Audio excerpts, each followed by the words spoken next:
Hi guys! Alright, so we're starting the year off with some review. We're going to be adding, subtracting, and multiplying polynomials.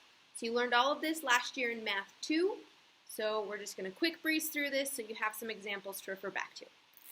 Alright, so adding polynomials. So let's take 2x squared plus 4x minus 7. We're going to add that to 3x squared minus 9x plus 8. So when we are adding and subtracting our polynomials, all we're going to do is combine like terms. When we combine like terms, we add or subtract the coefficients, keep the variable the same. So our like terms in this case, we have a 2x squared and a 3x squared. So 2 plus 3, that gives me 5x squared.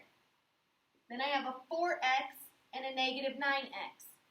Positive 4 and negative 9 gives me negative 5x. And then I have a negative 7 and a positive 8. Negative 7 plus positive 8 gives me a positive 1.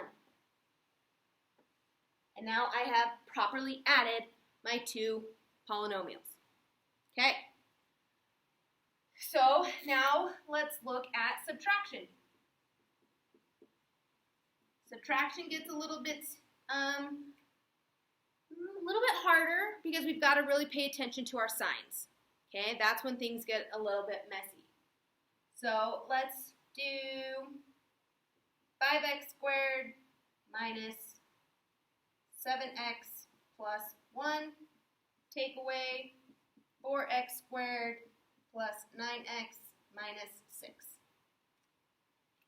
All right, so when we're subtracting, you can just go through and subtract as long as you remember you're subtracting each like term set.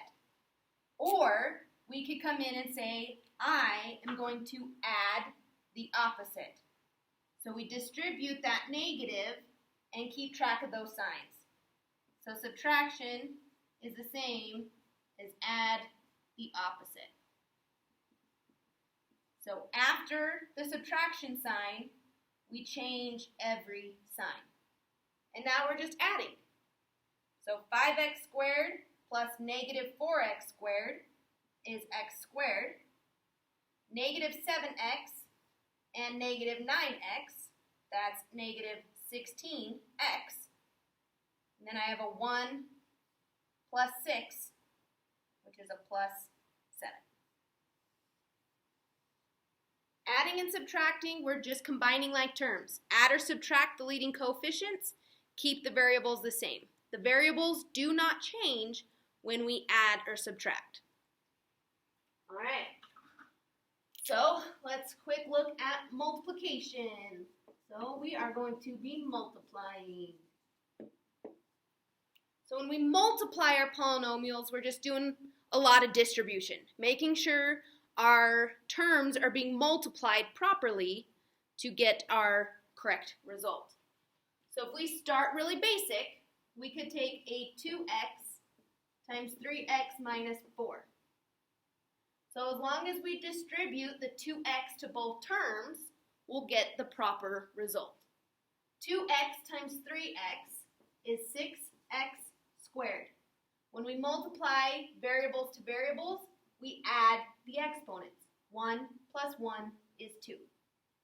Then 2x times negative 4, 2 times negative 4 is negative 8x. And here I have my resulting product. Okay, let's make it a little bit harder. Let's do 2x minus 5 times 7x plus 6. All right, so now we have a binomial times a binomial. We have to distribute both terms in the first binomial. So I'm going to start by distributing my 2x. So 2x times 7x is 14x squared. 2 times 7 is 14. X times x is x squared. Then I multiply the 2x times 6, which is 12x. Negative 5 times 7x. So now I'm distributing that second term. Negative 5 times 7 is negative 35x. And negative 5 times 6 is negative 30. So if I go ahead and I now simplify, because now I have like terms. So just like we did with our adding and subtracting, we have to combine those so we only have one x variable. So I'm going to get 14x squared. 12 minus 35 is negative 23x, and then minus 30. And here is my resulting product of multiplying that binomial times that binomial. All right. To up the ante with our multiplication, we could take a binomial times a trinomial times a trinomial, and we could go on. But our main thing to remember here is that you have to distribute all terms in the first binomial to all terms in the second binomial. Okay? Good luck. If you have questions, let me know.